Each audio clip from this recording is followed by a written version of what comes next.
हाय। हाल ही में कुछ पार्टियों द्वारा जातिगत जनगणना की मांग की जा रही है। तो जातिगत जनगणना के इतिहास क्या रहा है और वर्तमान में क्या स्थिति है? क्या वाकई में जातिगत जनगणना की आवश्यकता है और इसमें आगे का क्या रास्ता हो सकता है?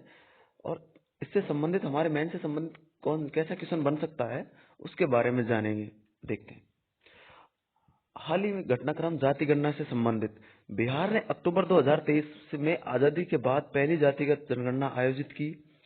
नतीजों से पता चला कि बिहार की 2/3 से अधिक आबादी हाशिए पर पड़ी जातियों से थी। राष्ट्रव्यापी जाति जनगणना की मांग बढ़ गई है, जिससे सकारात्मक कार्रवाई नीतियों पर संभावित प्रभाव पड़ रहा है। जाति आधारित सर्वेक्षणों की भूमिका। स्वतंत्रता पूर्व युग। ब्रिटिश औपनिवेशिक प्रशासन ने 1881-1931 तक जातिवार जनगणना शुरू की थी। स्वतंत्रता के बाद के सर्वेक्षण। स्वतंत्र भारत ने पूर्ण जाति जनगणना से परहेज किया, इस डर से कि इससे जाति विभाजन मजबूत होगा। मंडल आयोग की रिपोर्ट। आरक्षण नीतियों और सामाजिक न्याय उपायों के लिए जाति को एक निर्णायक कारक के रूप में स्थापित किया गया। जाति आधारित जनगणना की आवश्यकता। जाति आधारित शिक्षा असमानता। शैक्षिक उपलब्धि में सामान्य श्रेणी ओबीसी एससी एसटी की तुलना में उच्च साक्षरता, माध्यमिक और स्नातकोत्तर दर्शाती है, यानी पोस्ट ग्रेजुएट दर्शाती है। एनएसएस का 75वां राउंड 2017-18 में हुआ, जिसमें 3% एसटी, 4% एससी, 6% ओबीसी ग्रेजुएट है। दूसरी ओर 12% सामान्य वर्ग में है। ओबीसी, एससी और एसटी के लिए ग्रेजुएट दरें कम है। रोजगार की स्थिति में औपचारिक बनाम अनौपचारिक रोजगार में सामान्य वर्ग में ओबीसी और एससी एसटी की तुलना में अधिक नियमित नौकरियां 30% से अधिक हैं। इसके विपरीत एसटी 29%, एससी 38%, ओबीसी 20% का हिस्सा होने के बावजूद आकस्मिक श्रम में संलग्न है। केंद्र सरकार रोजगार। एक प्रमुख औपचारिक क्षेत्र नियोक्ता होने के बावजूद केंद्र सरकार के अधिकांश कर्मचारी सामान्य श्रेणी से हैं, खासकर उच्च वेतन वाली भूमिकाओं में, ग्रुप ए की भर्तियों में। लगातार जाति आधारित असमानता। निरंतर असमानता मंडल आयोग की सिफारिशों के दशकों बाद भी कुशल औपचारिक रोजगार में जाति आधारित असमानता बनी हुई है। समान संसाधन वितरण सुनिश्चित करना। ओबीसी और अन्य समूह की आबादी पर सटीक डेटा समान संसाधन आवंटन के लिए महत्वपूर्ण है।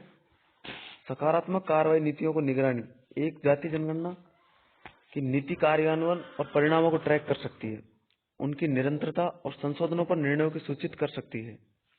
एक व्यापक सामाजिक चित्र प्रदान करना।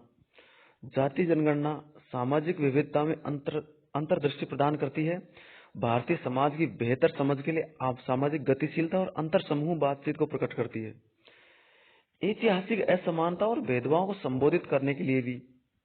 और इससे जुड़े मुद्दे क्या क्या हैं, इससे संबंधित इश्यू देखते हैं एक बार। डेटा दुरुपयोग का जोखिम, जिससे सामाजिक विभाजन और बढ़ेगा। पिछली जनगणना के अनुभव के आधार पर डेटा विश्वसनीयता के बारे में चिंताएं। पिछली जनगणना के आंकड़ों जैसे सोशल इकोनॉमिक कास्ट सेंसस 2011 में सूचीबद्ध कई छोटी जातियों के डेटा में खामियां थी। प्रशासनिक चुनौतियां और जाति जनगणना के लिए संवैधानिक जनादेश की कमी। एसईसीसी 2011 के डेटा में खामियां बताई गई, जो इसे नीतिगत निर्णयों के लिए अनुपयुक्त बनाती है। जाति जनगणना न करने के कारणों के रूप में परिचालन और तार्किकी कठिनाइयों पर प्रकाश डाला गया। अब इसमें आगे का क्या रास्ता हो सकता है, भविष्य की क्या राह हो सकती है, उसको देखें एक बार। पूर्ण जाति जनगणना। अलग अलग ओबीसी अनुमान 41%, 46% के कारण सटीक जनसंख्या आंकड़ों के लिए आवश्यक है। व्यक्तिगत जाति डेटा महत्व आरक्षण और लाभों के प्रभावी कार्यान्वयन के लिए महत्वपूर्ण है। बिहार जाति सर्वेक्षण उदाहरण। ईबीसी श्रेणी में 122 छोटे जाति समूह के साथ महत्व का पता चलता है, जिसमें राज्य की आबादी का 36% हिस्सा शामिल है। न्यायमूर्ति रोहिणी आयोग की रिपोर्ट 2023 में प्रस्तुत उप वर्गीकरण मानदंडों को सूचित करने के लिए राष्ट्रव्यापी जाति जनगणना की आवश्यकता पर प्रकाश डाला गया। राज्य स्तरीय जाति डेटा की आवश्यकता नीति प्रभावशीलता सुनिश्चित करने के लिए अपनी ओबीसी सूची वाले राज्यों के लिए महत्वपूर्ण। अब इन सब को देखते हुए इससे संबंधित हमारे मेंस से संबंधित कैसा क्वेश्चन बन सकता है, उसके बारे में जाने। देश की सामाजिक आर्थिक विविधता के संबंध में भारत में जाति जनगणना की व्यवहार्यता पर चर्चा करें। इसके बारे में 100 शब्दों में लिख सकते। थैंक्स।